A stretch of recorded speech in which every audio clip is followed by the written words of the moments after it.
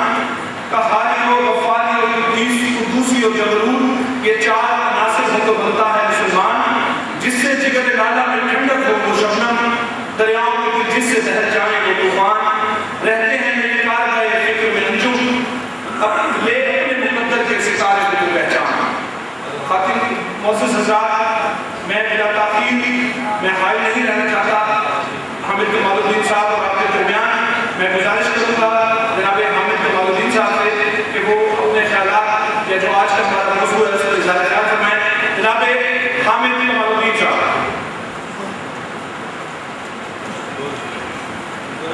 السلام علیکم ورحمۃ اللہ وبرکاتہ۔ الحمد للہ رب العالمین والصلاۃ والسلام علی اشرف الانبیاء والمرسلین نبینا محمد وعلی آلہ وصحبہ اجمعین۔ سبحانک لا علم لنا الا ما علمتنا انک انت العلیم الحکیم۔ اللهم ارنا الحق حقا وارزقنا اتباعه وارنا الباطل باطلا وارزقنا اجتنابه۔ اللهم انفعنا بما علمتنا وعلمنا ما ينفعنا وزدنا علما۔ أعوذ بالله من الشيطان الرجيم۔ ولن ترضى عنك اليهود ولا النصارى حتى تتبع ملتهم قل إن هدى الله هو الهدى ولئن اتبعت أهواءهم بعد الذي جاءك من العلم ما لك من الله من ولي ولا نصير الذين آتيناهم الكتاب يتلونه حق تلاوته أولئك يؤمنون به ومن يكفر به فأولئك هم الخاسرون۔ میں شکرگزار ہوں آپ سب حضرات کا کہ وہ تشریف لائے اس اہم موضوع کو